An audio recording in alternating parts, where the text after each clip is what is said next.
Good evening, everybody. Kevin J. Johnston here. Welcome to episode number 51 of the Tax and Money Show. That is correct. The Tax and Money Show is happening tonight. We're going to be talking about stop getting ripped off by your boss and the Canada Revenue Agency. Wow. So there's a lot to cover in tonight's show, everybody. It's been an unbelievable time.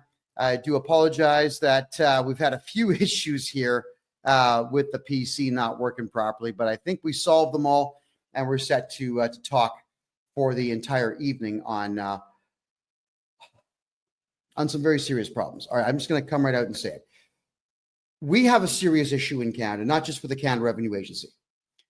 We have a serious issue with a severe lack of manliness, a severe lack of masculinity.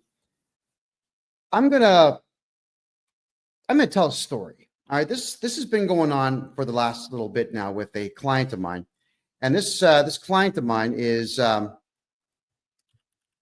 my age. I'm 53. This client of mine is just about the same age, and he is working for a company that he owns. That is correct. He owns his own business. The guy is a contractor. And as the contractor, he would be looking to purchase items from various locations and sell them to people. So what does that mean? When you're a contractor who installs floors for a living, you're probably going to go to a flooring supply depot. At least anybody who wants to make money would do it that way, because you're certainly not going to just make it up as you go along. You're going to go to the supply depot and you're going to buy what is what's needed. And in some cases, what you will be doing is working closely with the supplier. So let's just say, for argument's sake, I decide to go to Home Depot and buy carpet and then install it in someone's house and mark up the carpet, let's say 20, 30%, and then charge for my labor on that carpet. I'm going to make a couple of bucks. I am not working for Home Depot. If I went to Rona is the other big one in Canada, or Lowe's in the United States, if I went to any of those and bought carpet and installed it, I most certainly I would not be working for either one of those companies either. When you buy something from somebody, you don't work for that company. And if you choose to mark it up, that is entirely on you. You still don't work for the manufacturer of the carpet, and you don't work for the store that you bought it from. That's just how it is. And if, let's say, Home Depot or Aiken Heads or Rona or any of the other guys that are out there were to state that you do work for them, well, they're actually committing fraud, because money is going to be changing hands in some way, shape, or form if someone is lying and saying that you work for them when indeed you don't.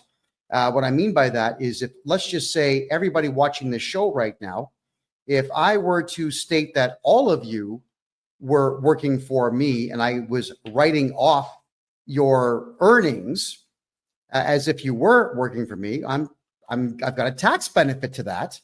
And I am a liar, and I would be a fraudster, and I should be punished severely by the law if I'm going to be lying to everybody, the government and someone else, stating that you work for me when you really don't. All right, what I mean by that is, if I were to say that any of you watching the show right now worked for me, and I wrote down on my tax return that you worked for me, you're going to get taxed by the CRA, by the Canada Revenue Agency, and I get to write that off. But I'm writing off, it's pretty much a criminal act. And you're going to be paying the price for my insolence in stating that you work for me when you really don't. So whenever you buy something from anybody in Canada, you do not work for that company.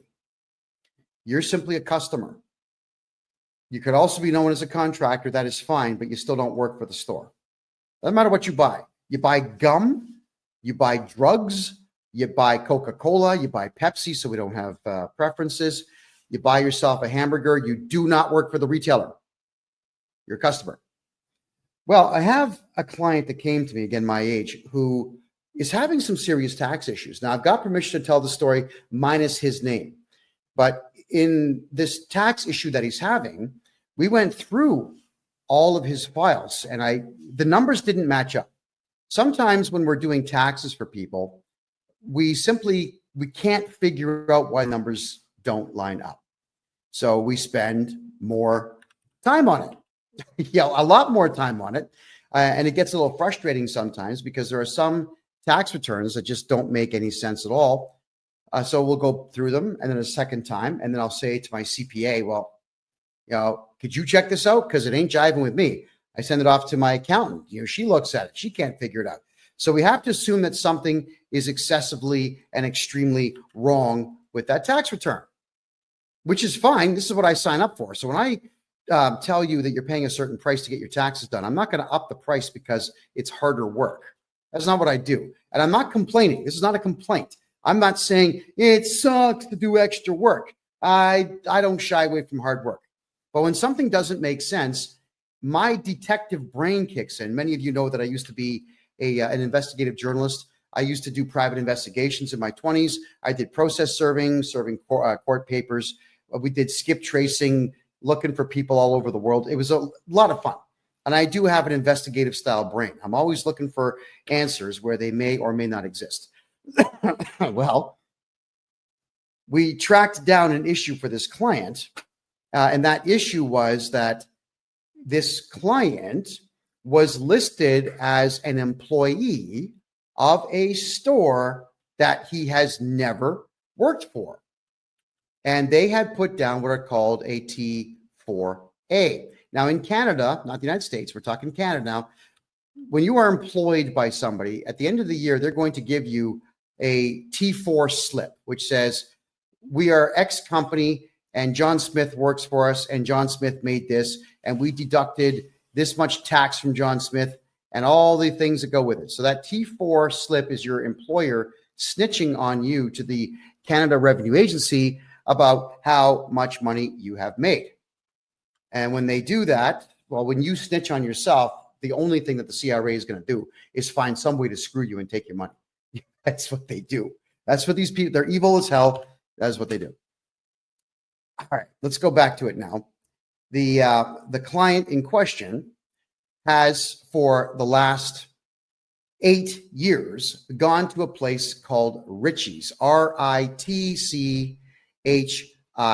And for those who are watching here, I'm going to show you an image of it. This is the Ritchie's logo. They're out on the East Coast. They're in New Brunswick. And Ritchie's is a flooring supplier. That's what they do. They supply flooring. They have a lot of products in there. They're kind of like a Canadian Tire or who else would they be like? No, that's pretty much it. They would be like a Canadian Tire. For our American friends, a Canadian Tire is a place they usually have a mechanic shop and they have a whole bunch of mid-range, mid-grade stuff for sale. Sports gear, camping gear, stuff for your home and whatnot. It's all pretty mid-range. Well, that's what Ritchie's is. They've got a lot of mid-range stuff and they have some higher end stuff. This is another version of it here. And here's a couple of the clowns that run this place. My understanding of this Ritchie's store is with them functioning in first off, they're in St. John, New Brunswick on Rothsay Avenue. They're also in Moncton, New Brunswick on Plaza Avenue, and they're in Dartmouth, Nova Scotia. They got 3 locations. We're talking about the Moncton, New Brunswick store right now.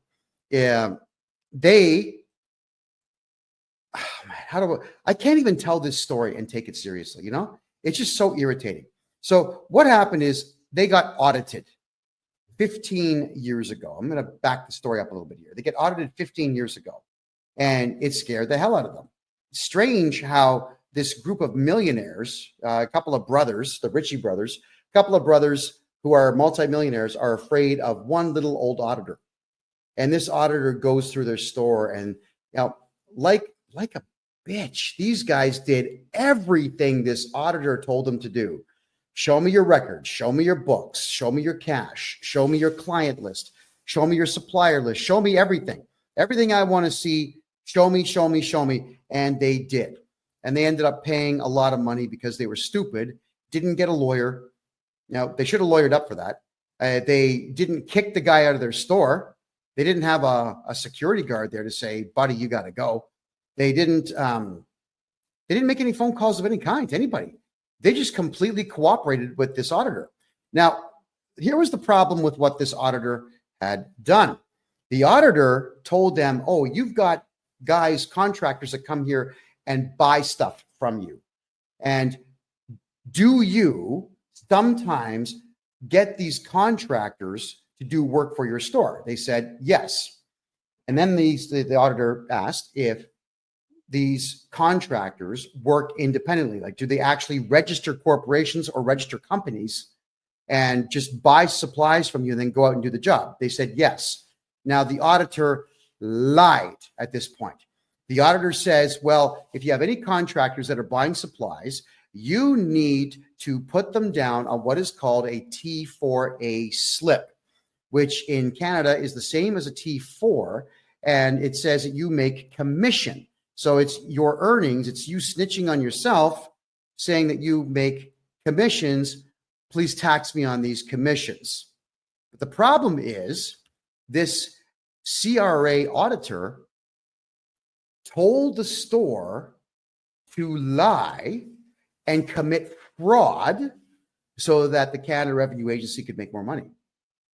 So for the last 15 years, this Ritchie's floor supply plate, cowards, absolute cowards, have been putting T4A slips out on all of their customers.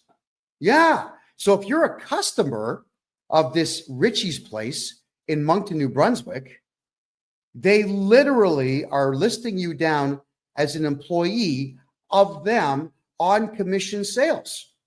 So if you ever wonder why, as a purchaser of goods from this Ritchie's chain, why your tax bill is so high, it's because they're lying. It's because they're actually telling the Canada Revenue Agency that you work for them. So I wanted to do my clients' taxes, and I realized, here's something that has to happen. Is I'm going to put forward a series of legal documents when I do this tax return for the guy, stating that there is no T4A. It is completely fraudulent, and we have to file a police report, which I will. And I'm going to tell the Canada Revenue Agency, you cannot allow these T4A slips, which state that my client who's never worked for this store is going to be taxed by this store.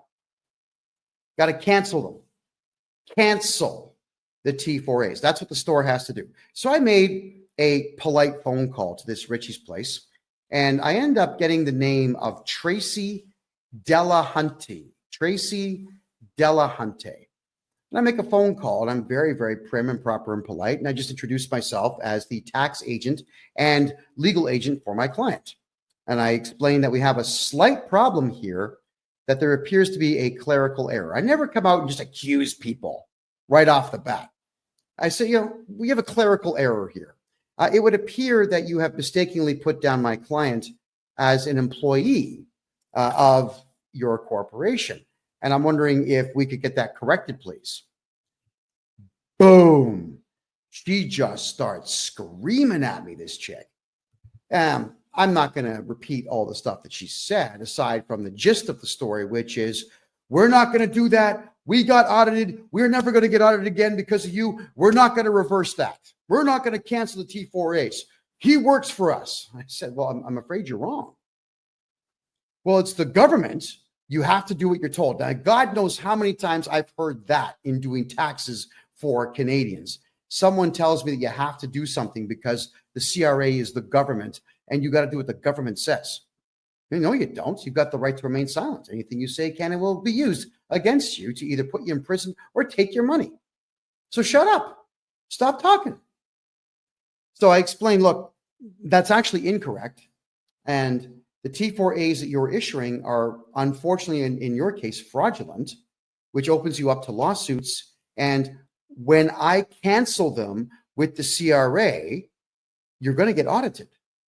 They're not going to know why it's being canceled. So the first thing to do is they're going to call me to audit my client. I'm going to say, nope, you're not going to audit my client. Not now, not ever. So then they'll go to the store and they'll audit you and you've already cooperated with them before, you believe that you have to, so you're going to go through another audit. And when you've got a store that's equally as big as most Home Depots out there, the auditors will take their time. They'll spend weeks there. They'll cost you time and money and effort and irritation, because it is really irritating to have one of these jerks in your place, in your place of business when you're trying to do business. There's nothing worse than someone asking questions that are completely irrelevant to the task at hand. Now, with me, the task at hand is making money. It's making money. When I'm talking to clients, they're paying me for my time. We get them tax money back. They pay me for my services. I'm making money. My clients are making money. If someone's asking me to do something for them, like, I don't know, fold the laundry or do the dishes or whatever, that don't make money. So the answer is no. Well, occasionally I get phone calls from some branches of the Canadian government wanting to talk to me about my attitude problem. I say, look, guys, this ain't going to make me money. So no, I'm not spending time with any of you. Yeah, whenever the government of Canada calls me, I always tell them, it's guys, I charge $300 an hour for my time. So if you got a Visa or MasterCard, we're going to run that for you now, and then we can have a conversation, to which, of course, they always say no. So we want to make sure when you're a client of mine that you're never dealing with auditors. Well, this store is now going to have to deal with an auditor. She says to me on the phone that, look, honey, I've been doing this for 10 years. I know everything about taxes. That's what it sounds like. I said, well, if you've been doing taxes this way for 10 years, with all due respect, you've been doing them wrong. We put auditors in prison who harass my clients. That's how it works. No, you don't. Well, yeah, we do. I'm a private investigator by trade. I'm a tax expert here. We hunt them down. We file charges. We make sure it goes all the way through. At the same time, we cancel the audit. So you don't have to put up with an auditor in the future at all. In fact, I can help you keep these auditors away. But right now, my concern is my client. I'm being polite. My concern is my client. Could you please just cancel these T4A slips? He does not work for you. Then she pulls the same crap that every feminist out there always pulls when they are losing an argument or they have nothing further to add, but they still want to win. She says to me that, oh, you're just being too aggressive. You're too aggressive for me to talk to. I'm going to have to end this call. I said, no, you're being aggressive. I'm actually afraid of you, and I'm going to end this call. So I ended the call first. I always repeat back the words of feminists whenever they throw nonsense at me, which is exactly what she did. So you would figure at this particular point, I'm going to bypass the accountant for this company, and I'm going to call the multi-millionaire owner of the place, the Ritchie brothers. Supposedly they're men. Well, we know differently now. I call. I don't get through. I call again. And this secretary guy sounds like a teenager, poor guy. He's caught in the middle. But I could hear one of the Ritchie brothers in the background saying, no, I don't want to talk to him. You get rid of him. I don't want to talk to him. Dude, for real, it's your store. It's your company. Take the phone call. So I have to explain myself to this kid. I'm very polite. I said, please have the owners call me. The owner does not call me.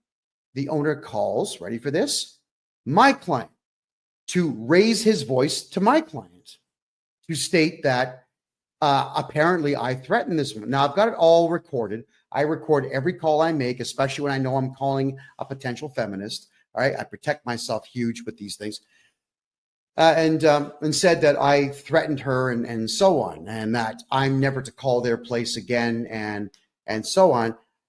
My client even said, look, don't call me. Kevin's my representative. Call him. But please, if you could, cancel the T4s.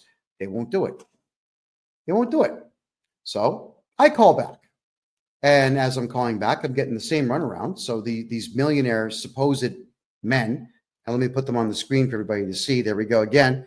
These supposed men won't take a phone call from a guy on a phone. Now, it's not like I can shoot them through the phone. It's not like I'm going to stick my hand through the phone and wring their necks. It's just not how it works. All you got to do is just take a phone call and say, hey, hi, what's the beef? How can I help you? How can we help not cause any trouble for ourselves? let's figure this out. That's what men do. But we don't have men in Canada anymore. So instead, they get their lawyer to send me an email. Thinking, all right, so fine. The lawyer sends me an email and there's nothing in the email. Thinking, okay, I've got to say something here. So I write the following letter. Now, none of this is meant to be offensive to anybody. This is education. When all of you are getting screwed over by your employers doing foolish things like this, I'm showing you the process that I go through. So here's the letter, everybody.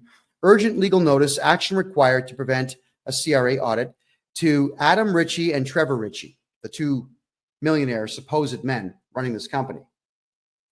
Dear Adam and Trevor, my name is KevinJJohnston.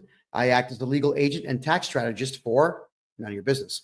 I have been retained to oversee and resolve matters relating to my client's taxation and legal affairs. Upon reviewing my client's personal portfolio and taxation history, we are prepared to complete his tax filings within 2 days of resolving the current obstruction posed by T4 slips erroneously issued by your corporation.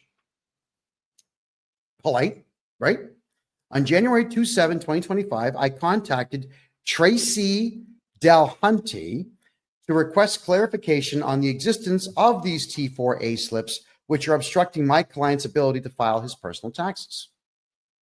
During this conversation, Tracy volunteered unnecessary and inappropriate details regarding the inner workings of your corporation, which she did.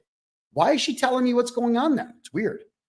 Including past audits and fears of future audits, which she stated influenced her decision-making. She also incorrectly asserted that T4A cancellations were not permissible, demonstrating a fundamental misunderstanding of both bookkeeping and Canadian tax law.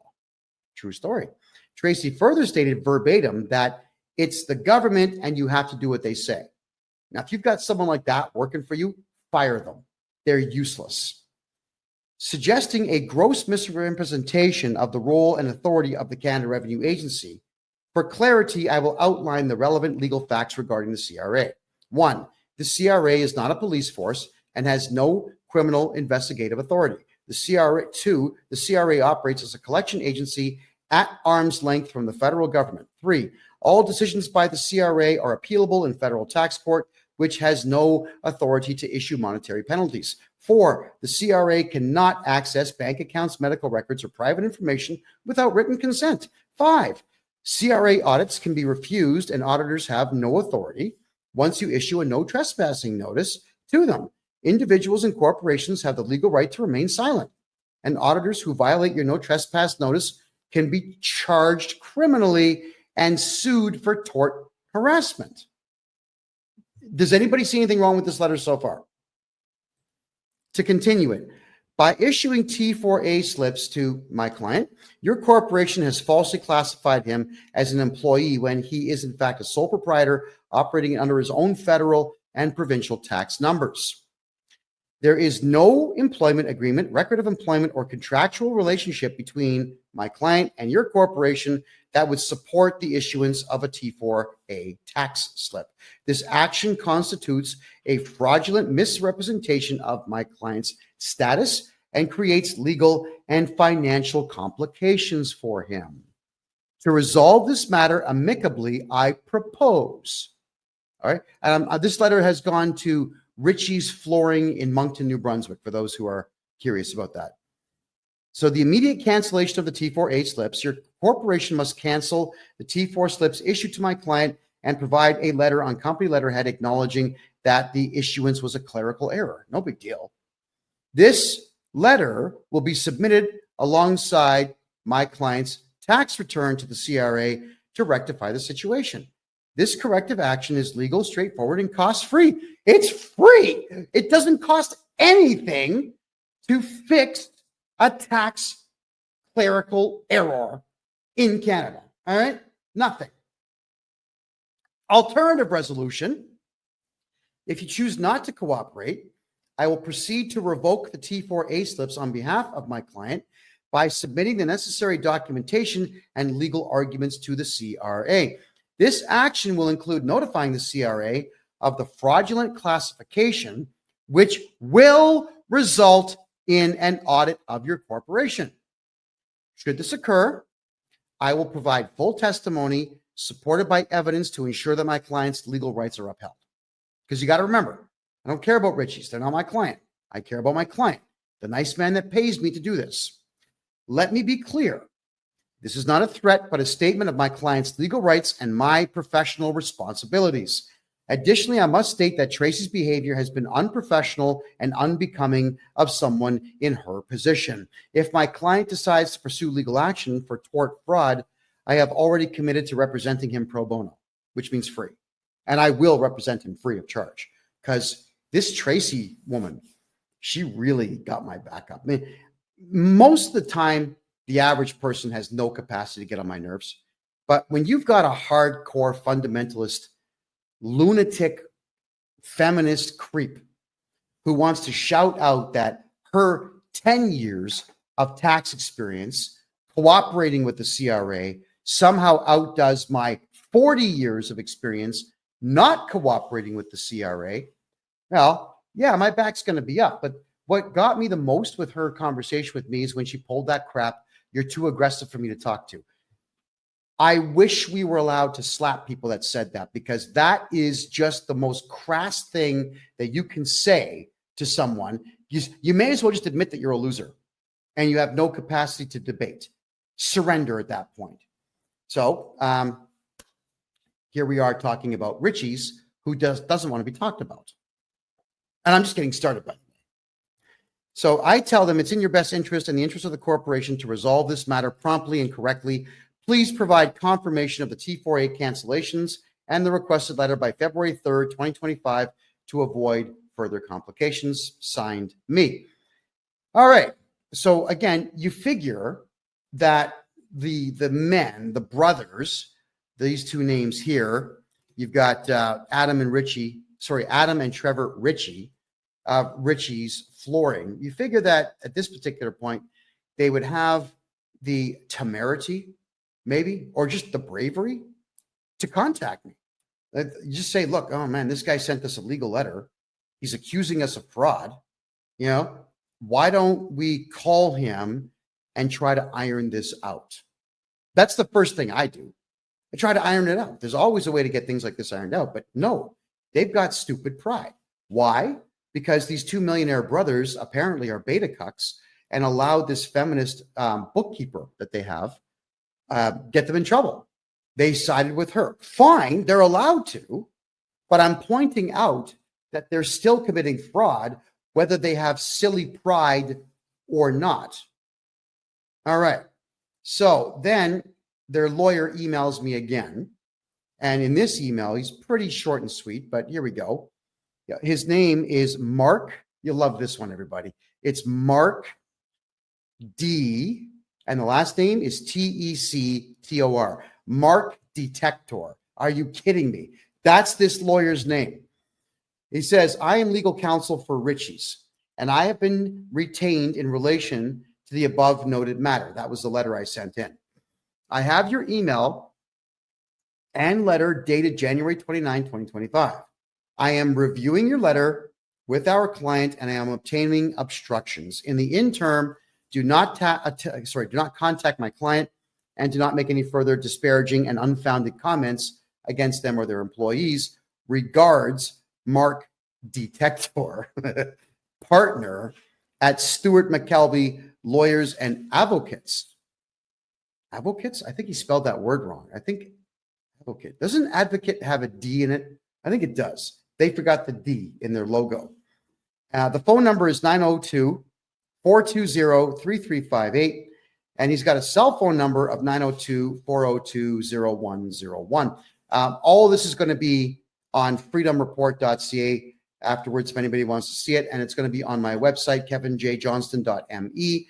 And you can read all of this nonsense for yourselves.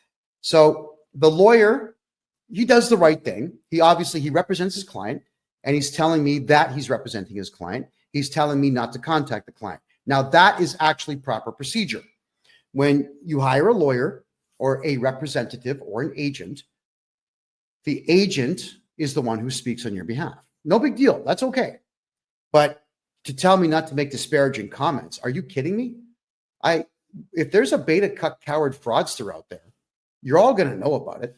I'm not going to lighten my language and say, yes, we have a couple of males out there who may have made an inadvertent mistake, and they may have pride from old world, and that's impeding their capacity to make the correct decision, and we should forgive them. No, absolutely not.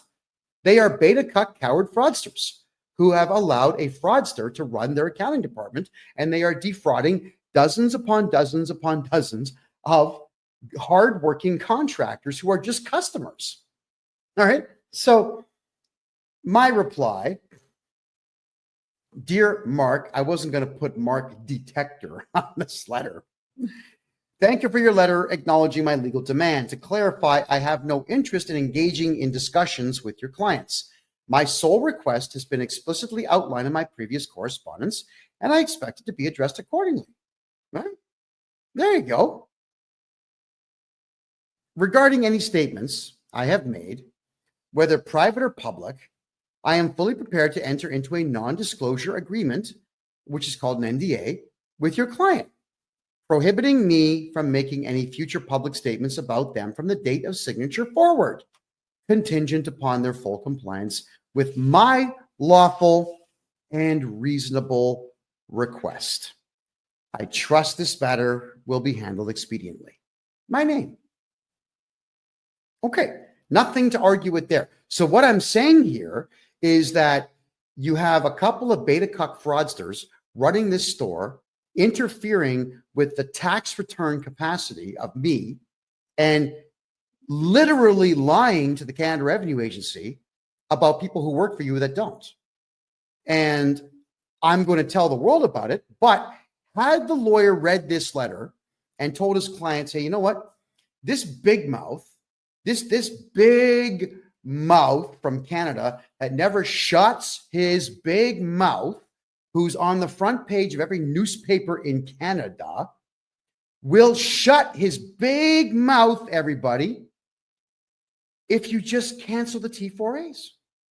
I mean, if I was the lawyer, I would tell him, look, don't be a friggin' idiot. Just cancel the T4s and we'll draft the NDA and shut this guy up. That's fair, right? Well, not in Canada. You see, Canadians are not as smart as Americans when it comes to this whole NDA thing. Canadians have stupid pride. They get their backs up over nothing. And they always say, no, I'm not going to do anything he wants. Okay, fine. So I'm going to tell the whole world how much your company and you suck. That's my right. And I'm also doing it as a warning to all of you out there to pay attention to what your employers and your suppliers are doing, because it can really affect you negatively. So he comes back with this really short letter. Mark Detector tells me, we have now had an opportunity to review this matter with our client. The claims in your letter are without merit. Well, which claims? The claim that your client sucks, or the fact that the Canada Revenue Agency has no power whatsoever to force somebody to break the law? I mean, which one is wrong according to you and your client? So telling me that something is baseless, that it bothers me, not because I'm getting my back up. Lawyers are losers. Almost all of them are losers in Canada. They're not smart enough to get my back up. But the point is, this lawyer should have made a proper presentation to his client and explained it. He didn't. He comes back with this really short, terse, ridiculous nonsense. And now my client still doesn't have an answer. Again, it's my client. I care about my client. I do not care about this Richie's flooring supply shop run by beta cucks. So I had to send him a letter. I send him another one. Now, it's a bit of a lengthier letter, but it was necessary to send this because I must do everything I can for my client before we involve auditors of the CRA to penalize his supplier. Good morning. To the lawyer, Mark Detector. Good morning. I'm not entirely sure if you're actually doing your job or just taking money from your client. However, since everything I say has merit and your client is openly refusing to undo the fraudulent reporting that they have done, I will go ahead and trigger an audit against Richie's with the CRA, which is what I'm going to do. It is exactly what I'm going to do. Now, you've never heard me say that I'm going to cooperate with the CRA in any way. I'm going to cooperate with the CRA on this one. At this point, your client is fraudulently laying claim that my client is a staff member so that they can, ready for this, so that they can engage in higher write-offs, which I am calling exactly what it is, tax fraud. I will go ahead and have the T4As canceled without your client's involvement. And as much as I hate the CRA, I guarantee you I will cooperate with them fully to ensure that the audit against your client is extremely fruitful for the CRA. You should pay attention to Proverbs. I wrote an amazing one as I grew up in a country whose main export is cowardice. When you make a decision based on fear, it is 100% wrong 100% of the time. Tell your client, thank you very much for their time, and please wish them the best of luck with the audit that is coming soon. Should your client come to their senses, I won't be doing anything until Thursday of next week. So that's this Thursday, this Thursday, because I have other work to do. I'm not going to give you a deadline of any kind because I know your client is not smart enough to understand what a deadline really means. And thus you can count on this being our last communication unless you would like to talk your client into some sense and have them reverse their fraudulent way of doing business for my client only. All right? I don't care about the rest because they're not my clients. Also, without a court order registered in Bogota, Colombia, and Panama City, Panama, in those regions' proper courts, I will not be keeping my mouth shut. In fact, I plan to use your client as a case study in stupidity and an example as to why, when adults have fear, they fail. Letting you know in advance, I will ignore every Canadian court order that you get. Sincerely, me. Now, lawyers don't like it when you speak like this to them. So what does the lawyer do? He sends me a stupid letter. Here it is. Oh, not this one. It's this one. Please, mark detector again. Please see my earlier emails. Your allegations are without merit. My client reserves its rights in relation to any actions or defamatory statements you may make. First off, that's grammatically incorrect. My client reserves their rights. There you go. Not its, their. Okay, so I don't make defamatory statements. I use funny language to tell the truth. I can come right out and say, Richie's does not do business properly. That's not funny. But the millionaires who run Richie's Flooring Supply in Moncton, New Brunswick in Canada are a couple of beta cuck fraudsters who are absolutely gutless and will not take accountability for their illegal activity, and nor will they even pick up the phone when a gorgeous hunk of man looking like this makes a phone call to them to simply have them spend 5 minutes fixing a problem. My God, these guys at Richie's, this is their store one more time, right? I'm trying to understand how these guys got rich. And then I did some reading into the company, and they didn't do it. The brothers didn't do it. Their father did it. So these rich losers just got daddy's money when he died, and they're going to run this place into the ground because all they're doing is committing fraud. And they have a lawyer who's not doing his job. You know, your lawyer should really give you hell. When you're doing something stupid, it is your lawyer's job to say, look, yeah, I'm representing you, and you're this close to violating the law, so don't do it. Right? He's got to give you hell. Do you know, in Canada, whenever I would say something publicly, I would go to my lawyer and I would ask him, like, look at the script that I want to discuss tonight. Is there any chance that the Canadian government will hit me with a hate speech charge if I say any of this? And if he says there's even a 1% chance, I don't do it. I've got a lawyer on retainer so I can ask these questions and make sure that everything is going to be copacetic. Yeah. And when my lawyer says don't do something, yeah, all right, okay, I'm not going to do it. because I pay him to watch my back in the legal arena. That is his job. He does his job well so that I can do my job well, right? So let's continue here. With me getting such a short reply from this guy, there's the reply again. I thought, you know what? Obviously, these negotiations have completely broken down. They are not going to comply. So I'm going to go ahead and report fraud to the local authorities, and I'm going to report fraud to the Canada Revenue Agency, an institution I hate, an institution I never cooperate with at all. But because these people got my back up just a little bit, congratulations to them, I'm going to make sure that it happens. And if I need to be on the phone with the auditor, explaining everything to the auditor about these people, I am going to do so. It'll be the only time the CRA ever gets my cooperation. So I wrote a letter. Now, this one is less professional than most of the stuff I write. By my own admission, it's actually quite snarky. It was designed to be irritating because this lawyer is essentially saying, we're going to sue you for defamation if you tell the truth about our client, which I don't care about at all. There we go. So I say, dear lawyer, and I put the words without prejudice at the top of this letter, because in Canada, when you have the words without prejudice on a letter, it cannot be used as evidence in court because it's part of your negotiation to try to get to a settlement before court. That's what without prejudice means, everybody. All right, so I'm hoping that that legal term there makes sense. And by the way, nothing that I'm saying is legal advice. I am not a licensed lawyer. I'm just really good at legal documentation, and I'm really good in the courts because I've studied this stuff for 4 decades now. I hate it, but I know it. Well, actually, I shouldn't say I hate it because I like winning. I do like winning. I just hate the entire court system. But here we go.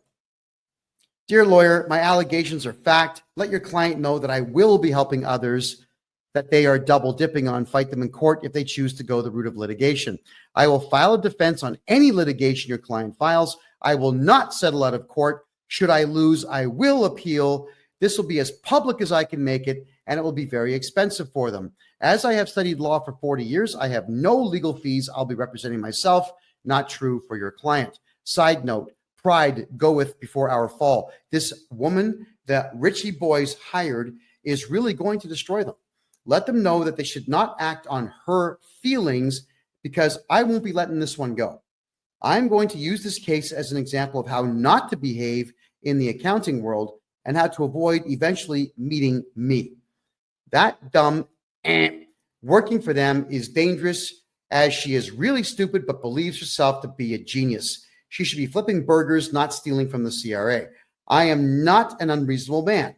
So this stupid shit ends upon cancellation of the illegally claimed T4As and possibly T5 forms for my client and my client only. When this is done, simply email me with Richie canceled in the subject line, and I will never need to communicate with you again. I will fix my client's taxes and move on. Let the Richie boys know that this can be solved with less than 30 minutes of effort, and that it will please me greatly to have this done right away. They really don't want me cooperating with the auditors of the CRA, which I will gladly do just to irritate that dumb ant they have working there. And that comes from the heart. Oh yeah, they will most likely audit them all personally when I request them to, which I will. Do what you will, Kevin J. Johnston. So these Richie's people, really, they need to grow some balls. They need to grow some sense. They need to gain a little bit of business acumen. And if you ever want to keep yourself out of lawsuits, Canada, you got to think like an American. I know all of you are saying, I hate America. Why? Why? Americans know how to do business. This type of thing would not come up in an American company. I've dealt with American companies thousands of times. And whenever issues like this pop up saying, listen, we got a problem. You're committing fraud and we're going to report you to the IRS. Like, whoa, wait a second. What's the problem? They will actually try to work with you. In Canada, everyone just gets offended, especially feminists. And this is the stupid stuff they do. So the lawyer did not reply. And I'm a little disappointed in that, but yeah, whatever. We did my client's tax returns as if he did not have a T4A form ever filed for him. And I am declaring in an affidavit, using all the legal knowledge that I have, to tell the Canada Revenue Agency that this stupid store, Richie's Flooring, is committing tax fraud. Now, here's the fraud, all right? Let's go back to the beginning of this story, where they got audited 15 years ago, and the auditor told them, if someone is buying supplies from you and they're a contractor, put them on a T4A. So the auditor told this store to break the law, and the store that did not get any legal advice has decided to break the law for 15 straight years by committing tax fraud times God knows how many people buy their supplies. Think about that. If I tell you to shoot somebody in the head and you do it, you go for murder 1, possibly murder 2. I go for solicitation of a crime and possibly accessory and possibly murder 2 as well. Don't think for a second that because someone else tells you to commit a crime that you're going to be absolved of it just by saying, I don't know. He told me to do it. Do you think really that's a defense in court? You're out of your friggin' mind if you think you're going to get away with using that as your defense. Not only are they breaking the law, but they are proud that they are doing it, and they are getting a lawyer now to assist them in breaking the law. So this lawyer that they're utilizing needs to go back to school, I think, because the next step for me is to start filing complaints with the Law Society of the province of New Brunswick to explain that this guy is giving them really bad advice and did nothing to solve this problem. Well, if anybody out there would like to call Richie's, let's bring the information up right now. I'm going to share the screen right now. Here it is, everybody. So I know you won't see it on, hold on, where are we there? No, wait, there we go. Boom. Let me just turn this off for you. So there's Richie's. They are in New Brunswick. Let me zoom in a little bit for you here. That's the store right there. Richie's Flooring Warehouse, 19 Plaza Boulevard, Moncton, New Brunswick. Okay, everybody out there who's watching on TikTok. Oh, sorry, guys. Is the audio better now? Is that a bit better for you? So everybody watching on TikTok, could you please put the phone number I'm going to dictate right now to you? 506 857 0400. All right. 506 857 0400. I'd like all of you to ask for Tracy Delahunty and ask her why she insists on committing fraud. Okay? Ask her. Don't be rude. Don't swear. Don't do any of this, but I need all of you to record these calls because stores that do this type of thing to people are evil. It is evil to do this, but we don't have to be evil. We just have to play the game the right way. So I'd like to ask you all, give her a call, Tracy Delahunty. Tracy Delahunty. Give her a call at that phone number and ask her to cancel T4A forms for everybody who is a contractor because it's illegal for them to double dip. Now, what do I mean by double dipping? Let me tell you right now. You see, these contractors in Canada, they're going to write an invoice. They'll write an invoice to this store for, let's say, $10,000 for services rendered. And then this invoice is also going to have the goods and services tax on it, which I think is 15% in that province. And the store will pay them and they'll be able to write off that expense. It's a contractor expense. It's a contractual staff expense. But what they're also doing is using the T4A slip to write that off as well. So they get to write off the same guy's stuff twice Well, the guy who wrote the invoice is no longer able to use all the expenses he has to lower the amount of money that he's making on a job from this company. Think about that. So the store is double dipping, which means that the individual contractors get completely screwed on their taxes. Completely and totally screwed. So I need everyone to give them a phone call and ask them if they could please stop defrauding their contractors, and again, record the call. And if anybody gets anything interesting out of these people, because they like to talk, they will probably share information with you. Could everybody who's going to do this call, here's what's going to happen, okay? Either the funniest one that you record or the one that gets the most information. I'll play that one on the next show as a follow-up to this show, and you're going to get $100 of my own money. I'll send you $100 of my own money for being the winner, the one that gets the best stuff done. Now, I don't mean prank them. I don't mean phone them up and flush a toilet. That's dumb. What I mean is, when I say funny, is get them to react in a certain way where they're actually divulging information to you that they shouldn't be divulging. Because everybody on the East Coast of Canada, it's not that they're really, really, really, really nice people. It's that they're just, in some cases, really dumb, and in many cases, drunk. There's a lot of alcohol abuse on the east side of the country. So these folks here are not going to be thinking all that clearly when they do this. Now, whilst we are reviewing this, don't call the lawyer yet. I don't want that done yet. But if this lawyer is going to be extremely unreasonable, I will deputize everybody here next week and then have you call this lawyer and record those calls. Because the only thing I want, the only thing I've asked these people for is to cancel the T4A slip so that I can do my client's taxes legally, properly, efficiently, and today. Right? Now, I'm going to do my client's taxes anyway. I'm not waiting for these people. I will do them anyway, and I'll be putting forward the letter to the Canada Revenue Agency explaining that this place is committing tax fraud, and the CRA, they'll be all over it. And when they call me asking, would you like to bear witness? Would you like to assist us? Yeah, I would. I absolutely would. I'd like to also encourage people, if you could, please. And this is just a personal thing right now. And I'm going to be taking questions very shortly, everybody. So save your questions for about 15 minutes from now. But I don't have very many pet peeves. I really don't care what people do. It's none of my business. But something that I cannot stand is bad manners when bad manners are not necessary.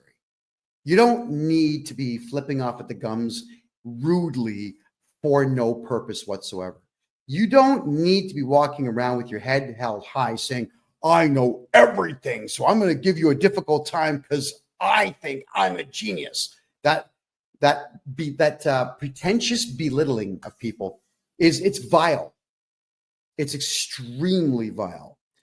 And it is something that during my journalism days, I would not say a word about it except for continuing to put the microphone in people's faces during interviewing them.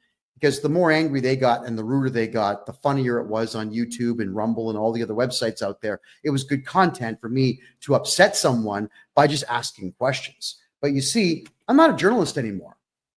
And there's absolutely no reward whatsoever for me tolerating bad manners. And I won't.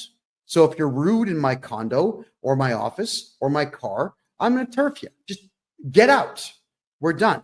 If you're going to be rude on the phone or rude in a live video chat, I tolerate it if you're a client because you're paying me to listen to your rudeness, but I'm not going to tolerate it if I'm not being rewarded for it.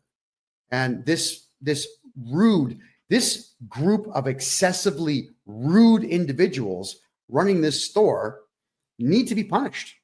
That's it. You know, Richie's, the whole, oh man, these people. Richie's Flooring Warehouse is what it's called in Moncton, New Brunswick. Again, there's the contact info, 19 Plaza Boulevard in Moncton, New Brunswick. You can call the two brothers there, Trevor and who? Adam and Trevor. Ask for them, or you can ask for Tracy Delahunty, the excessively rude individual that started this entire fight. She started this because she thinks that I would have cared that she's worked as a bookkeeper for 10 years. I've studied tax law for 40 years, and I'm the first one to say I know more than most, but I don't know everything. And anybody who says they know everything is an arrogant jerk, and just dust them, get them out of your life. Now, I'm going to, I know on TikTok and over here on Kick, you're not going to see this, but I'm going to explain it to you while I'm doing it. I'm going to share another screen now. And this here is me showing you just how easy it is for this store to have complied with me in the first place. Like, they're about to cost themselves a lot of money on this. Wow. Okay. This is someone called Lone Wolf. It's a tax community that they discuss a lot of things, tax and money. And I come to this one not necessarily as a resource, but I come in here a lot just to see what updates that they make, because these guys tend to aggregate everything from around the web. So T4 slips in Canada is what we get at the end of the year from our employers. The T4 slip will say how much money we've made.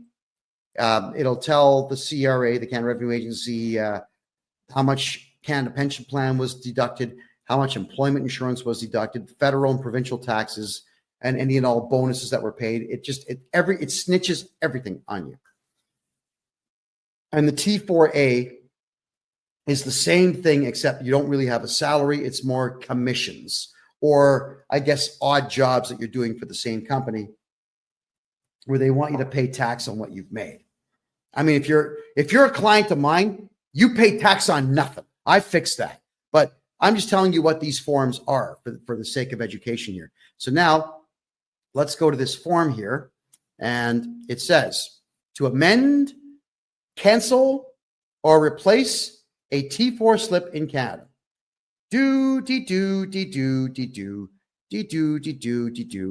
Cancel a T4. Detailed steps. I click on it. So if you're preparing a T4 and you have any tax software at all that interfaces directly with the Canada Revenue Agency, you go to the top right corner where it says amend. You can click on the original, amended, or you can cancel it. You use this mouse and you cancel it. That's it. And then look at that, everyone. It'll actually say canceled on the T4. That's not even 5 minutes. That's 30 seconds. That's all it takes to cancel a T4 or a T4A. And I cannot believe that these crazy fools over at Richie's Flooring want to commit fraud and tell me how difficult it's going to be for them to cancel these T4As that they are illegally imposing upon people who don't even work for them. There's this merry band of losers. I really hope that this cost them customers. Thanks, Joseph, for the hat. I appreciate that. I hope this cost them a lot of customers, because you just can't do this. All right. Maybe what we should do is talk freely now about one of the many reasons why I left Canada. For my American friends watching this show, I'm a Canadian citizen, born in Toronto, raised right next door in the city of Mississauga, which back in the 80s was a phenomenal place, and I wouldn't give you $5 for the entire city now. It's a dump. It is a dump. All right. I left Canada because you really cannot get anything going in Canada. It's very difficult to do business there. The taxes are out of control, unless you know me. The other problem, though, is Canadian arrogance. It's unprecedented everywhere in the world except for one other country out there, and that would be France. French people and Canadian people are arrogant to the nines. They think they know everything, and they act like they do, and they cannot wait to tell you how offensive they find you. You know, that doesn't make money. It's like Canadians are afraid to make money. Yeah. I swallow my pride when there's money on the table. Yeah. When I'm not sure you guys ever saw that show. It's called Hardcore Pawn. It was that guy Les with the slick back. He's bald here. He's got slick back hair. Him and his son and his daughter run a pawn shop. I think the place is probably closed now. But in Detroit, cameras would follow crazy people going into this pawn shop, and it's just nuts the way people would behave. But this guy, Les, I loved him on the show because he always told the truth. Hey, I see money on the table. You've got my interest. I want to make a deal. And I'm the same way. There's money on the table. I want to make a deal. Oh, what's that? You're asking me to fix a clerical error so that I don't have to spend $30,000 on a lawyer? Sir, have a seat. Let me get you a cup of coffee and let's fix this clerical error. And we get it fixed. And we shake hands. And I walk him out the front door politely. Why do I want to get my back up? If I'm going to get my back up, I'm not going to make money. Right? But if I keep calm and cool and collected, I will make money. Now, one thing that Canadians suck at more than anybody in the world is customer service. Customer service is absolutely the biggest key thing. I got an incredible speech from Rob Ford. Rob Ford is the former mayor of Toronto, the big guy that he had drug problems. I mean, he admitted to smoking crack because, like, physically his body was very ill. And his maniac brother, Doug Ford, is now the premier of the province of Ontario. But Rob Ford, he gave me a big speech about customer service.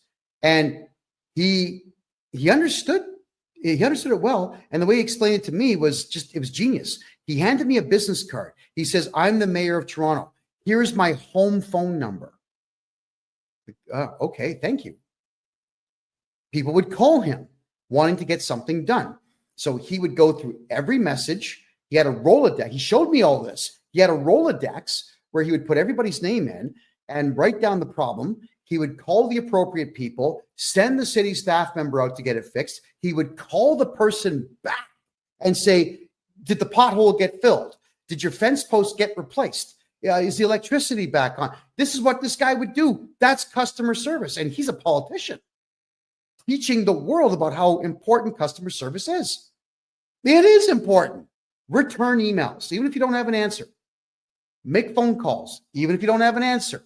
Return faxes, return letters, return whatever it takes. With me, I go through my client list, and even if I don't have the job done, I just call my client and let them know, listen, we had a delay because I'm looking for some information. We put a request in for it. We're not going to have it till Thursday of next week. I'll be picking up your file Friday of next week. Is that okay? Just people want to know that everything's going to be okay. And if you are a good customer service person who actually cares about their customers, you're going to do just fine. Serve that shit out of your clients. Serve the hell out of them, because if you don't serve your customers, someone else will. The Americans get into business to make money. They are there. They're pounding the pavement. They want to make cash. With Americans, it's a complete revolution of goods. Get the goods in the store, get the goods on the shelf, put the sale price on, get them out the door, make the money, replace everything tomorrow. Canadians are, and the boxes are here. I'll do it tomorrow. Some customers in the store right now. But that's the way Canadians are. And when you're like that, you're going to lose. Just like this Richie's place is losing.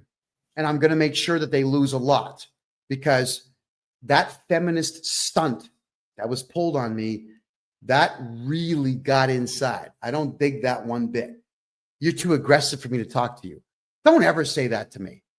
That is the wrongest thing to say when we are in the middle of exchanging information, and all I'm asking for is for you to do one thing that's free, that will alleviate you of stress and me of stress. Just freaking do it. Don't argue with me. Because here I am telling the whole world how horrible this Richie's flooring place really is. And I'm using them as an example for all Canadians out there to understand that you cannot let people like this walk all over you. You can't. So contractors, if you're a contractor in Canada and you do any contract work at all, nobody legally can give you a T4 slip or a T4A slip saying that you work for them when you do not work for them. So if you need to, you sue them. Sue them. It's tort fraud. All right. You can ask for money for that. You can ask for additional money called punitive damages to punish them. And you can even say, Your Honor, I'd like you to charge this person with fraud. Now, you probably won't get that one, but you'll get some money. So you got to pay attention to what's going on out there, everyone. No matter what, because we are in really awful economic times, especially in Canada, because the world is a mess, because most countries in the Western world have got massive amounts of unfettered immigration, bringing in the worst of the worst from around the world who have completely destroyed our culture and our way of life and so on. I get it. Everybody's stressed out. But instead of rising to the occasion, everyone's just fighting with each other. I'm not going to fight anyone. I'm not fighting tax people out there. I'm going to compete with them by offering a better product than they do and by fighting for the rights of my client base. Just like this store should have got their lawyer to say, hey, CRA, you cannot instruct us to break the law, and we are not going to lose any customers for you. So get lost. You can say these things. You've all heard me on the phone many times talking to auditors and various employees of the Canada Revenue Agency, telling them, like, guys, you got no power. We're not going to cooperate. Don't go to my client's place. You're going to get charged. We can say these things. But Canadians don't do that. Everybody in Canada would rather live in fear than just do that one little bit of work to make sure that you're not going to be screwed over. And that is to scrutinize everything and then call the perpetrator out who's harming you. Got to do it. No one's going to do it for you. Nobody. Okay, so let's have a quick peek here at some of your questions now, everyone, because I know there's some questions here. Canada has such potential but bad leadership. That's absolutely correct. But Canada also has a bad attitude. Canadians have had it too good for too long. That's one of the biggest problems here. Country was too prosperous, way too prosperous for its own good. From 1948 to 1994, money on every street corner, money everywhere. When the rest of the world was failing, Canada was succeeding. So Canadians got way too comfortable. Decadence is not good for human beings. It's just not good. So I'm hoping that we never get to a point where we have nothing but leisure time, because human beings become worthless with leisure time. And we've seen now what's going on. Everybody's scrambling and just ripping each other off as opposed to trying to be better. All right. Is there a function for people to use with process to push forth accountability in terms of ministries? Yes, there is. We have to culminate as a team and file lawsuits and court injunctions against our politicians. Could you imagine if 1 million Canadians decided to collectively file individual lawsuits against one politician? Let's say Doug Ford, the Premier of the province of Ontario. If we had, there's 14.5 million people in Ontario, the province itself. What if 1 million, not even 10% of the population, filed a lawsuit against the guy individually? You'd bankrupt him just in the defenses. He'd have to spend over $100 million just filing defenses plus the legal fees. He'd be bankrupt. You could take his house, take his car, take his money. Yeah, we can do these things. There's a way to go to any courthouse anywhere in Canada and file criminal charges against these people. It's called laying up private information. Why do we not do these things as a society? No one's going to do it for you. So stand up, get off the couch, go get it done. Go do these things. Absolutely, we can. All right, I'm going to have a quick peek here at some of your questions. Okay. Am I live? Yes, I'm live. It is currently 10:15 p.m. Eastern time on the 18th of February. Thank you so much for asking. I see some questions here now in the Rumble room. Boris N65, you just ordered a 60-minute call. Excellent, Boris.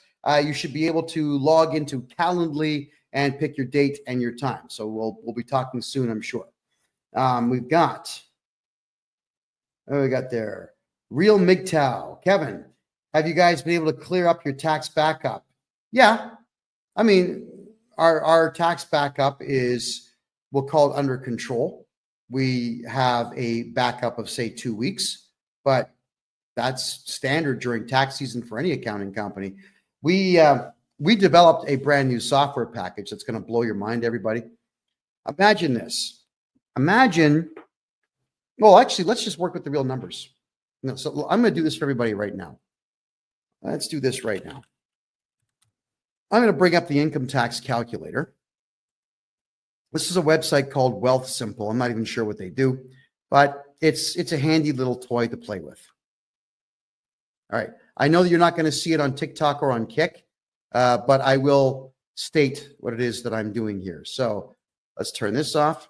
If you have a look here in the province of Ontario, if you make $100,000 a year, the federal tax is $14,000. The provincial tax is $6,986.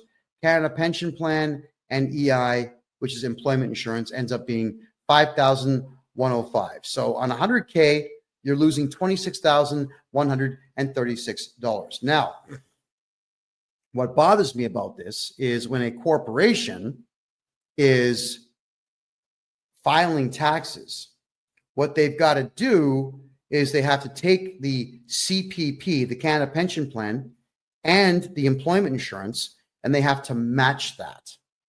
That's right. So for every employee that you have making 100K, you have to match the Canada Pension Plan 100%, and you have to match the employment insurance by 140%.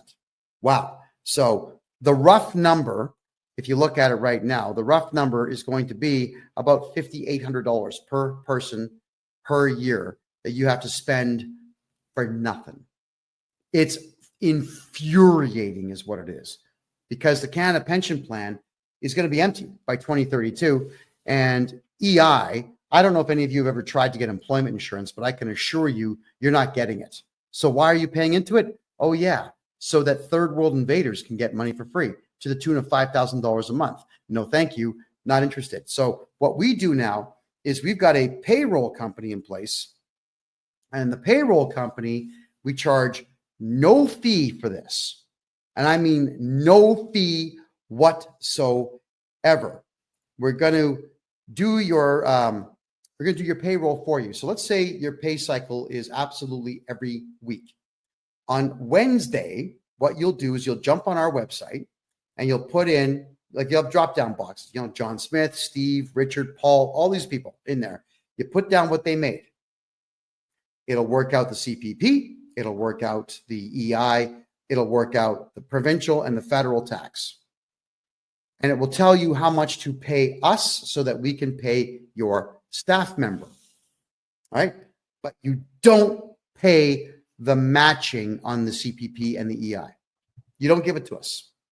We will pay your staff what they are owed, and then we will issue T4 and T4A statements at the end of the year to your staff member. And here's the other cool part. Your staff no longer work for you in this business model. They work for my company. So if you've got to fire somebody, I'm actually renting this person back to you for $1 per year.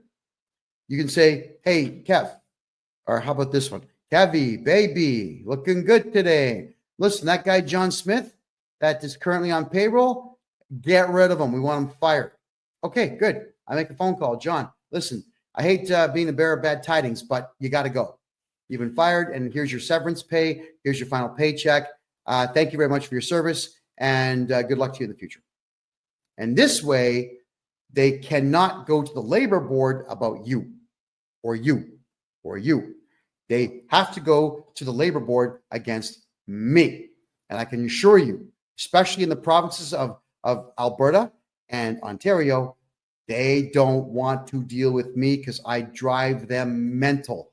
I make phone call after phone call after phone call. We make offers, we make deals, I retract them, I make them again. I say stuff that doesn't make any sense. I'll send them in some cases. I'll go to deepseek.ai and I'll ask it to create a nonsensical email to do with my big toe up to 1 million words in length, please. And it'll do it. So I copy this 1 million word story about my big toe, which I'm sure is really not that interesting to read, and I'll copy and paste that in there. Now, and then I'll do it a second time. And then I'll ask DeepSeek to maybe change the story a bit and send them that. I hate the labor boards. So you want someone like me watching out for you, not breaking the law in any way, making sure that the law cannot be used against you because all the onus is on me. Laura Lee's asking, how do I pay you for a consultation? Head over to my website, KevinJJohnston.com. That is my name, Kevin J. Johnston, which is JOHNSTON.com. KevinJJohnston.com. You can grab a consultation there. As soon as you get past the initial screen, you'll go straight to Calendly, where you can pick your date and your time. And let's get rocking here. Let's fix your tax problems. All right, let's have a look at your other questions here. All righty.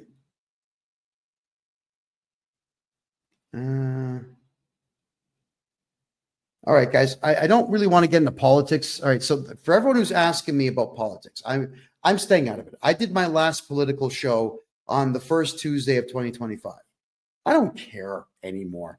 I had a lot of fun. I did a political podcast for 7 straight years.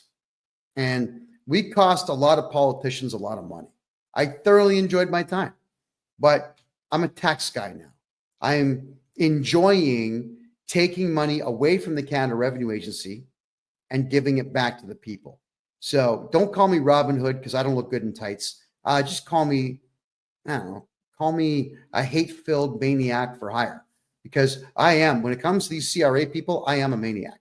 I can't stand them. I hate them with all my heart. So I go to town on these idiots, and they don't like it.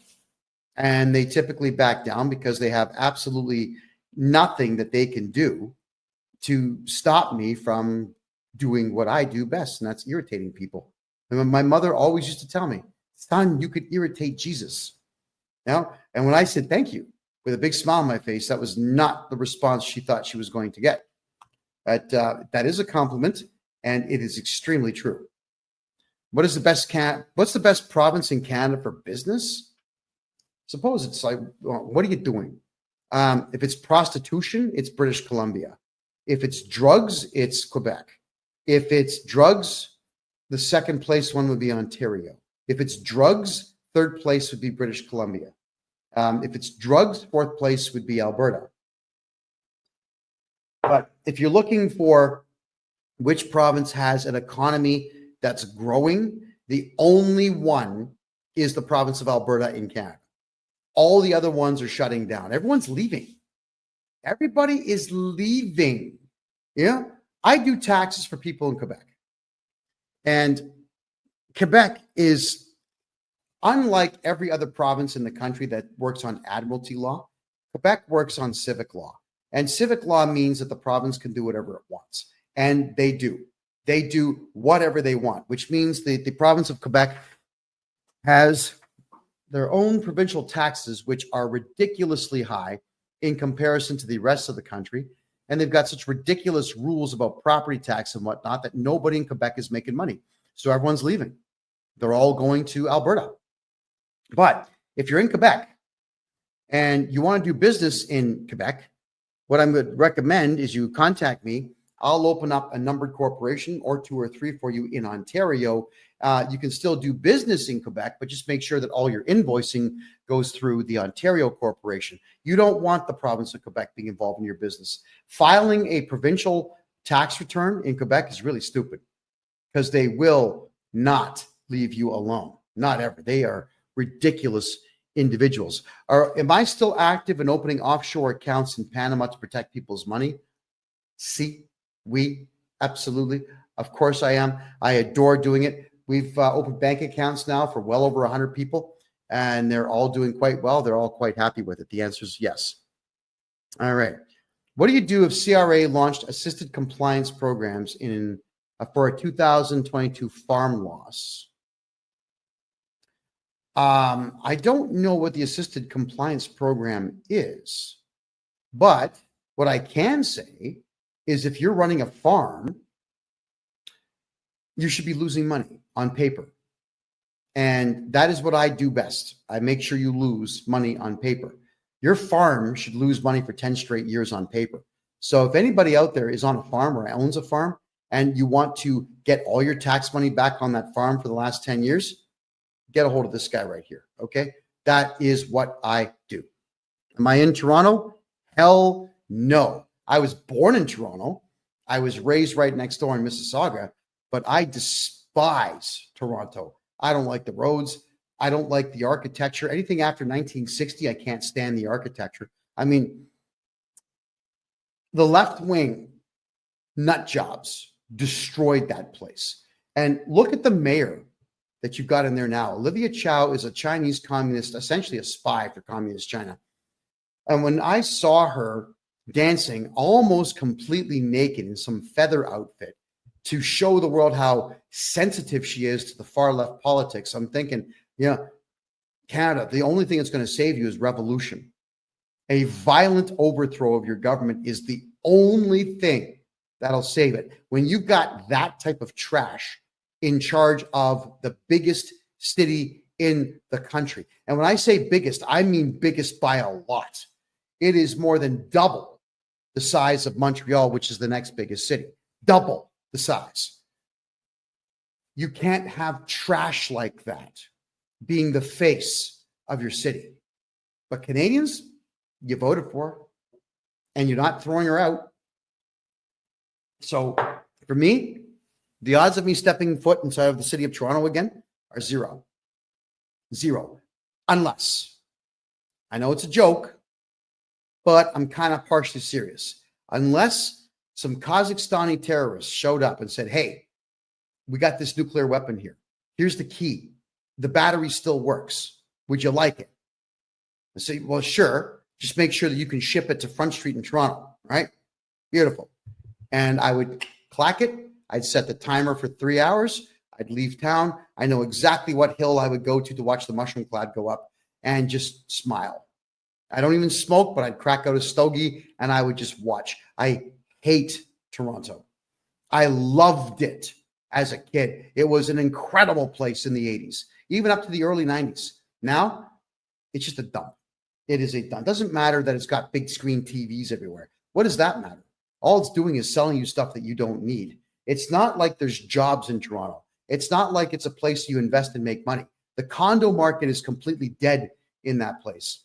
Nobody can afford housing, and the taxes are the highest in the country by a lot when it comes to anything to do with the home. Food prices are 5 times the price they were in 1988 in Toronto. Why would you want to be there? You know, Panama City, I'm in Panama City, the capital of Panama. The subway system here is better than Toronto, faster than Toronto, cleaner than Toronto, and it's only 35 cents to jump on the train. 35 cents a ride. Tap your credit card, walk through the gate, get on the train. No violence, no strung out drug users sleeping there, no homeless sleeping in there, nobody picking on you, no one throwing things at you, nobody crapping in the corner. There's none of that nonsense here. You pull that stunt in Panama, the cops will work you over. You know what I love about the cops here is that they actually are really pleasant people until you screw up. And if you screw up deliberately and they identify you as deliberately committing a crime, they break out the old tonfas, you know, the billy club with the L shape, they'll crack you one. So don't be a criminal here. And I think Panamanians have got the message that it's not wise to be a crook here. And as a result, everywhere I go is safe. So Toronto, be damned. Not interested. All right. That's a good point, sweet guy. You're saying capital gains are 66%. That was actually not passed in the House of Commons. That was not passed in any legislature whatsoever, but the Canada Revenue Agency has chosen to do it anyway. Completely illegal. But if I'm your tax guy, there is no capital gains on anything that you do. I eliminate that capital gains garbage. It's gone. You got to get a hold of me. How do you save fees and taxes on the RRSP? I'm your tax guy. If I'm your tax guy, gone. I'm not going to tell you my secret because I'm the one that invented it, but it's legal. You want your RRSP taxes gone? Call me. What they're talking about there, folks, it's called the Registered Retirement Savings Plan. This was something that every TV network and radio station in the country before the internet was pushing on Canadians. I know because I fell for it too when I was a teenager, where they say, put some money into it every year, you get a tax break. And you can take all that money out when you retire. But what they didn't tell you was they'll tax it 48%. So you're just deferring taxes to your senior citizen years when you actually need the money the most. Yeah. And the other worst part of it is, everybody, is that the government tells you that it's for your own good. And that's the part that bothers me the most, is that they're taking 48% of your retirement savings plan from you and telling you this is for your own good. It's good for you that we're doing this. You're coming close to retirement age. You've worked 60 years to have nothing. And now we're going to take 48% of what you've made, and it's good for you. No, it's not good for you. And I will get you back 100% of all of your RRSP contributions, so long as it used to be just the last year. I can go back 3 years now and get those for you. So get a hold of me if you want that money back. Do I have an office in Toronto? Yes, actually I do. My criminal lawyer and my corporate lawyer are in Toronto. So if you need to drop something off at one of my offices there, let me know. But I don't come to Toronto. God, man, no. Oh, God, I hate that city. No, you won't see me there.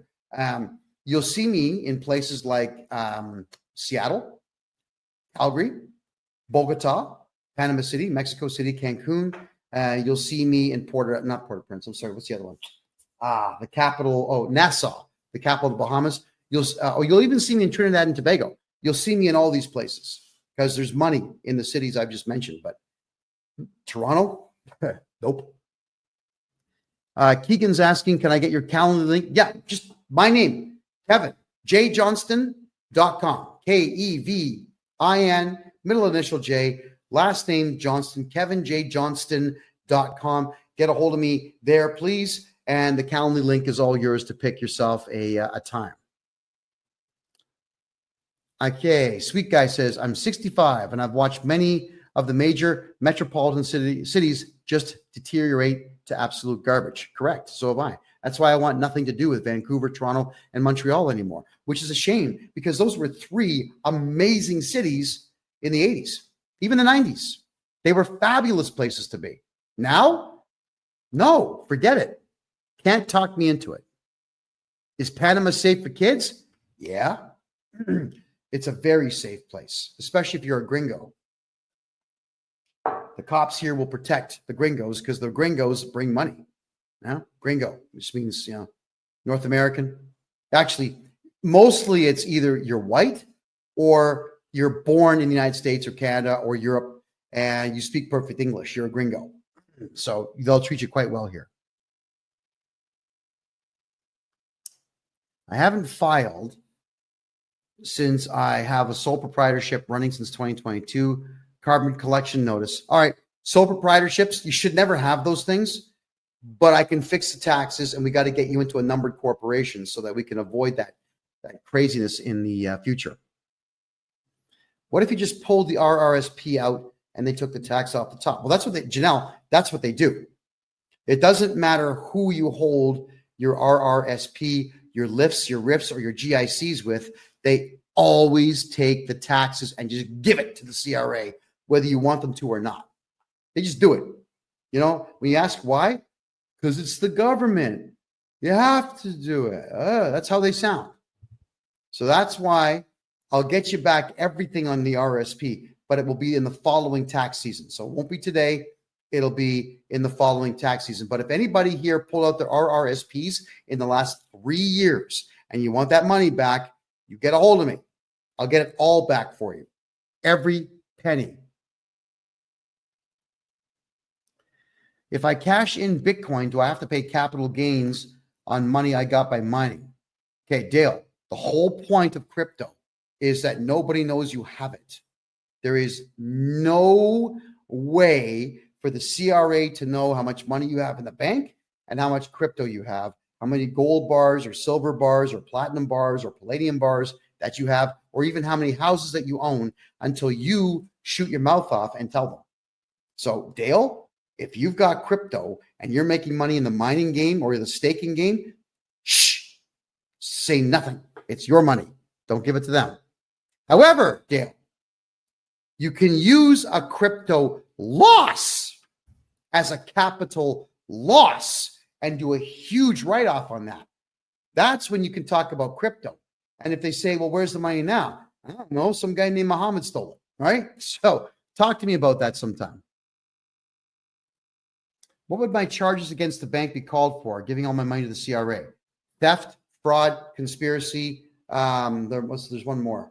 Theft over 5,000 and fraud over 5,000. Those are big ones. So yes, and I'm going to be teaching all of this. I'm going to have a course on this a little bit later this, or in March, I'm sorry, about how to file criminal charges. How does my company work? Quite well. I don't understand the question. Could you please rephrase that?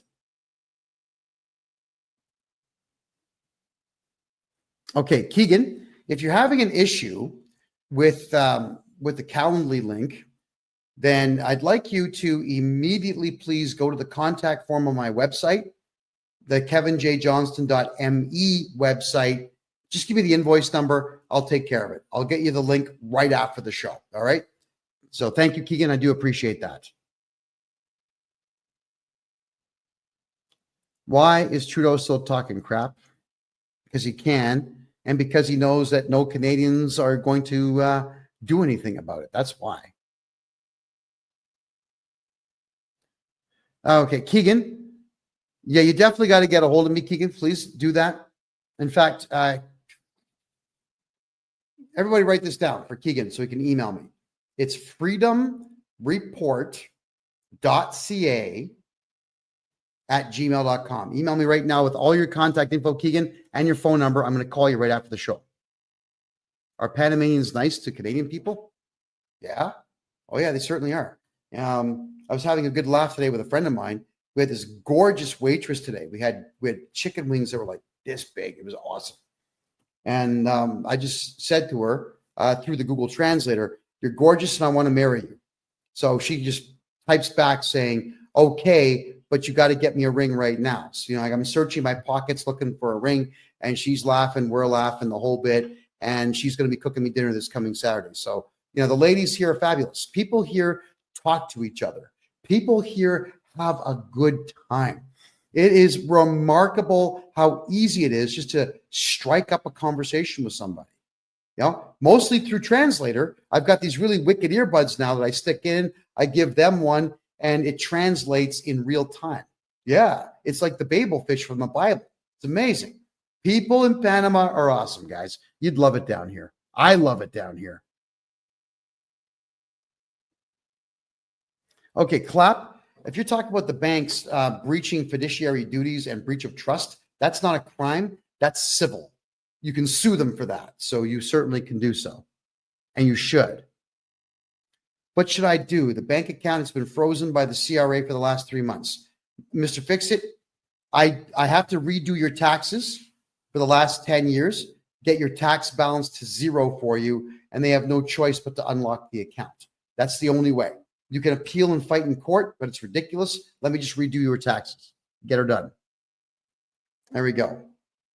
And KD, you're saying pay your debt? Why? That's rude. Why? Okay, let's cover that for a second here, everybody. You all know that I used to be a journalist. And you all know that I've been to 3 major war zones during my journalism period. You all know that I went to the Myanmarian war zone and I went into Bangladesh. I had to go with armed soldiers. We had to carry machine guns, knives, grenades. I went into a war zone so dangerous that the soldiers told me through a translator that if you see 4 or fewer attackers, throw the grenade at them. 5 or more, hold it to your head and let it go off, because if they catch you, they will cut everything off of you and feed it to you. That's how gross these terror groups were. And the Canadian government is funding all that nonsense. As gross as it is, I'll just tell you the truth here, because I, to this day, cannot get the images out of my head. 2018 is when I was in that war zone. That's 7 years ago. 7 years ago, and I still remember all the dead bodies that I saw in the fields. Dead children, dead women, dead babies, slaughtered with knives that the Canadian government's paying for with CRA's money. Don't you ever come on my channel and tell someone to pay their CRA debt. Don't ever do that again. You're gone if you do. Do not pay the CRA anything. The Canada Revenue Agency right now is going out of its way to make sure that terror groups around the world have more than enough money to slaughter innocent people everywhere. I'm the only one that went to that war zone. The only one. There was not a single journalist that went to the Myanmarian war zone. They're not brave enough to do it. I was there. I saw this. I filmed this stuff. There was a court order put on me by the Canadian government saying that I could not release that footage. Well, guess what? I brought that footage with me here to Panama, and there's nothing stopping me from releasing it. In fact, I'm testifying against the Canadian government in Bogota, Colombia this September, and we're going to play all that footage. I'm not going to watch it. Look at this. Look at this. When you see that stuff, it never leaves. And I know that my country of origin is the one paying for death all over Asia and all over Africa and all over the Middle East. Don't ever tell anyone to pay their Canada Revenue Agency debt. I'm telling all of you, do not pay the Canada Revenue Agency. It's not like it's going to Canadians. It's going into the hands of killers and pedophiles and terror groups all over the world. So, you know what? I'm going to block that idiot. Just get the hell out of here. Nobody wants you here. Anyway, getting back to taxes. Do you have any representation office in Alberta that can do my taxes, or how does that work? D. Carly, we do everything remote now. You know, there's absolutely no reason whatsoever to have these huge brick and mortar places. Yeah, we have offices, but our offices are small. You know, they're like garages, you know, maybe 400 square foot places. They have enough room for desks, chairs, filing cabinets, and 2 or 3 people to work in them. Everything that we do is on screens. I've got the laptop here. I've got the phone here. I've got a second phone here. I've got a third phone over here. And I've got 2 monitors on a wall in front of me here where I can see everybody at the same time. Like, we're all connected all day long. We don't need it. And it's really, really, really efficient for me that way, because I don't have to be in Canada, a place you all know that I couldn't wait to leave. So I just can't stand the politics there. With me being in Panama, I am calm, I'm cool, I'm collected, I'm healthy, better diet. Look how clean my skin is just by eating food that there's no drugs in my system at all. I don't need all kinds of makeup and whatnot to keep this expression going. It's a matter of good food. I'm just healthy. My blood pressure is perfect. My blood counts are perfect. Yeah, I'm happy all the time. Why would I want to be there? I'm going to do everything remote. So get a hold of me on the website and we'll take care of all your taxes there. My CPA is in Ontario. My lawyers are in Ontario. Some of my team are in Vancouver and some of my team are in Alberta. We don't need to all be in the same place at the same time. It would be nice, but it's completely unnecessary. What does it cost for you to write a letter to the CRA? There's a couple different price points on that. It's either $350, $500, or $950, depending on the complexity of the case. So get a hold of me if you want that done. All right. Let me just check the Facebook chat rooms here. All right. What do I think of Vancouver? What, the city? That would be an all-day thing. I'm not going to bother answering that one. just let you know that I'm extremely disappointed in its downfall. It's not worth going to at all. Alrighty. Question. As you know, I just finished getting out of a bankruptcy. Does my bankruptcy guy have to file my taxes this year since he finalized it all? No. And if the bankruptcy wasn't huge, like millions of dollars or hundreds of thousands of dollars, we could actually reverse the bankruptcy. Bankruptcies are not the first choice. They're always the last choice. There's so many ways to win with taxes and debt that bankruptcy should always be the absolute last thing, because it is a nuisance to get through. But anyone can do your taxes afterwards. Hopefully, I'm going to be your tax guy. Okay, here's a good point. I asked Grok on X if I have to, but and it says no, but my bankruptcy guy says they have to. I signed their document that says they would do it. Okay. Every trustee and bankruptcy professional in Canada is a lying loser. Stay away from them. They don't work for you. They work for the CRA. So it's a bad idea for anybody to get involved with these people. Just don't do it. And as for consumer proposals, bad idea. Why? Because it doesn't improve your credit rating, and you still owe the money. The idea of doing something like this is not to owe money. But in a consumer proposal, you still owe the money. You're still stressed out. No, you don't do consumer proposals at all. They're a scam. They're a total scam. Absolutely total scam. What is the Smith maneuver?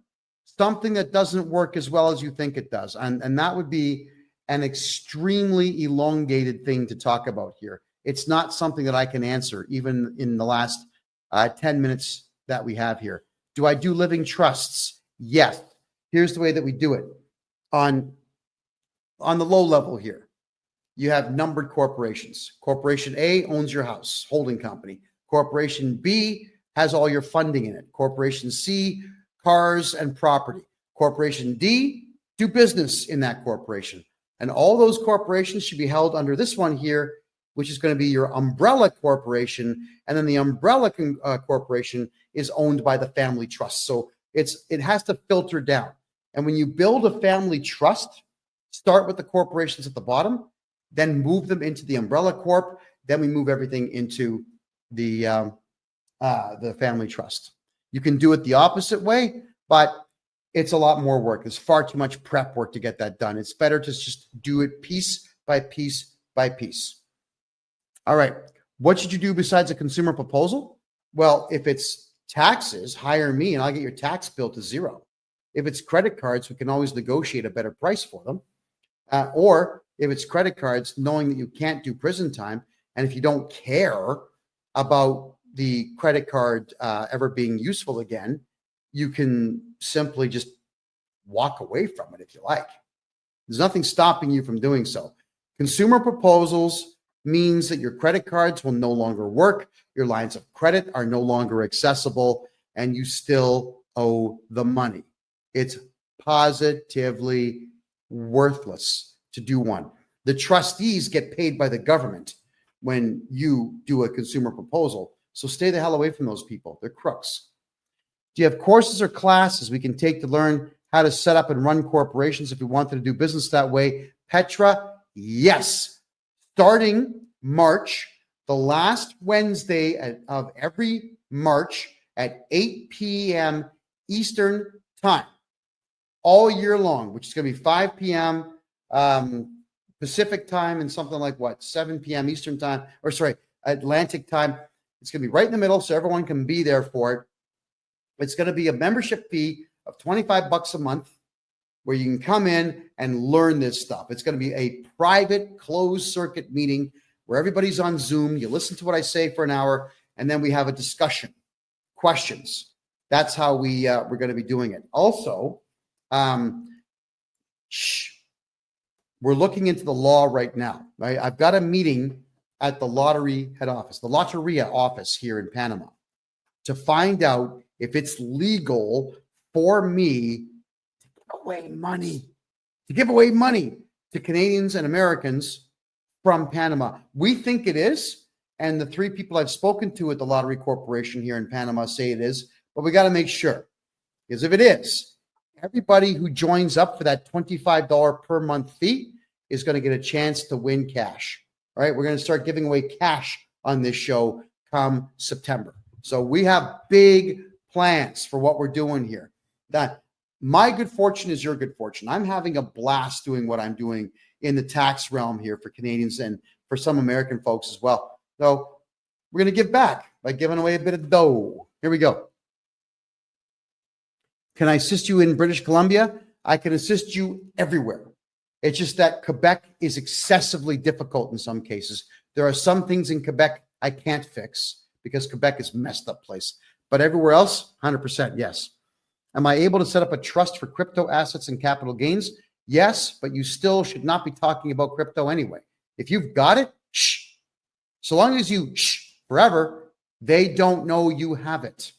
And if they call you and say, well, we're going to audit you, you call me and I get rid of the auditor and I ban them from communicating with you ever again. And if they do communicate with you, we charge them criminally. Just if you have crypto and gold and silver and stocks and bonds and debentures, and if you've got dividends coming in from investments all over the world, just shut up about them. Stop talking about what you have and you're going to be fine. All right. Keep it. It's yours. The CRA didn't earn it. You did. All righty. Next. All right. So Petra, yeah, you'd love Panama. This place is absolutely remarkable. I'm excessively happy here. D. Carly says, my wife received CERB in 2019, didn't do our taxes for 4 years. Now we've got huge penalties. Okay, D. Carly, I'll just redo your taxes for those 4 years. The reason that they put penalties on is because you didn't do your taxes, and they know that if they just guess and throw a big number at you, that's going to be your incentive to get your taxes done. So let me do your taxes and I'll get your tax bill to zero because that's what I do. If we need to cash out crypto, what do we do with it? Take the money and run. Shh, quiet. Don't say a word. How do you think the CRA is going to know you cashed out crypto? Do you think that they are looking at everybody's crypto accounts? Do you think that the Canada Revenue Agency even understands what crypto is and how it works? They're idiots. They hired 30,000 diversity, equity, and inclusion losers from crappy third world countries with intelligence quotients of less than 75. These people know nothing. Keep your crypto and keep quiet about it. Okay, just checking here. Thank you. How soon could you set up a consultation with me? Right now. Just go in and buy one right now.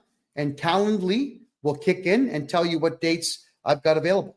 My name, KevinJJohnston.com. There you go. Bobster, even if the exchanges tell the CRA about it, if I'm your tax guy, they're not going to do anything about it. Now, I know how to get rid of all this capital gains nonsense out there on crypto, houses, on gold, on even collector cars or modern art or whatever it is you're buying. If there's going to be a capital gain on there, I'm getting rid of it for you. The CRA can't stop me from doing what I'm doing because it's all legal what I do. All I'm doing is using their own rules to defeat them. And they don't like that because they throw all these clauses of the Excise Tax Act that they're relying on. So I throw back 3 times the number, all of them that suit me. You know, too bad. So sad. I need to hire you permanently for my personal taxes. How do I get in touch? Bobster, my personal website. Yeah, don't communicate with me on social media, please. I don't have time. But I've got a video that's just about to break 400,000 views on TikTok. And this video has something crazy like 950 comments on it. At least it did this morning when I checked it out. I haven't read a single comment. I don't even know what's there. I don't have time to go through social media. So hit me on my website, please, KevinJJohnston.me. That one's got the contact form for you, and you can simply communicate with me there. I'll get back to you as quickly as I possibly can.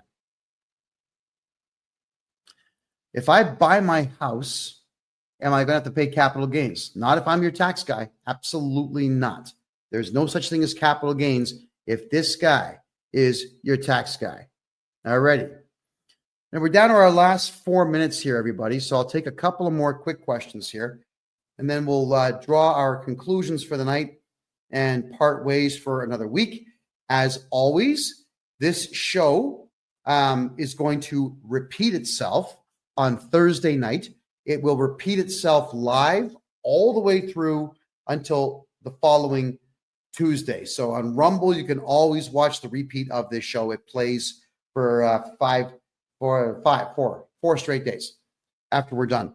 And for those who miss the old podcast, the old political podcast I used to do on Wednesdays, two of my co-hosts from the old show have decided to create their own show. It's called The Lounge. That's every Wednesday at 8 p.m. Eastern time. They talk for an hour, maybe two, about politics. And one of them, Ed Janusek, is in Argentina right now. And he told me that I would need to deliberately blind myself before I go because the women are so beautiful that you might walk in front of a bus not paying attention. Good for him. He seems very happy in Argentina. There we go. All righty. Thank you, Keegan. I appreciate that. D. Carly says, we've done our taxes and now we're paying a $35,000 bill to the CRA. Can I help? Yes. I'll get rid of it. I'll get rid of that tax debt. It's not even a debt. It's just a number they made up. Right? That's the thing with the CRA. They just make stuff up. Assessments and reassessments. It's a guess. It's a wild guess. They don't know what you owe. They just lie to you. It's all that they do. All right, everyone. We're going to draw our conclusions here. We're down to our last 2.5 minutes. In Canada, everything that you put on a tax return is voluntary. It's completely voluntary. The only mandatory thing that you have to do in Canada, and even that is only a suggestion, is you fill out a tax return. If you don't know your numbers, fine. Put your name and social insurance number at the top, sign the bottom, don't put any numbers on it, and mail it in. And now you have met your legal obligations.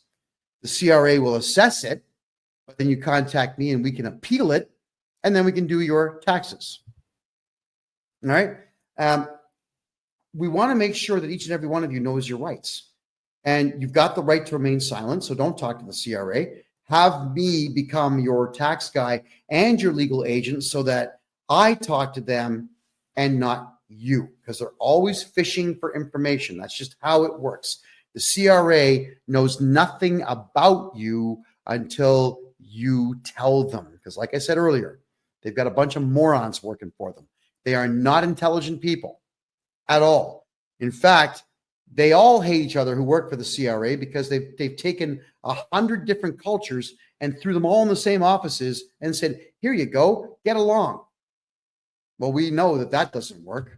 So let them argue with each other and let us do your taxes for you so that we can get you back everything that they've taken from you. All right, so get a hold of me, folks. Joseph, thank you for the rose. Greatly appreciate that. My name's Kevin J. Johnston, everybody. I am formerly a journalist, and I am now Canada's #1 tax guy. Yes, I am Canada's biggest mouth. This yap never stops moving, and it always is going to tell you the truth as I know it to be about taxes, politics, money, finance, commerce, the whole 9 yards. Yes, I do live in Panama City now because I can't stand communist Canada. And yes, all of you can live a very good life here on an extremely low budget. This country has been very good to me. It's a beautiful place. I'll not be leaving anytime soon on any particular permanent basis. You got to check it out for yourselves. All right, everybody. This is the Tax and Money Show, episode number 51. Every Tuesday, 9 p.m.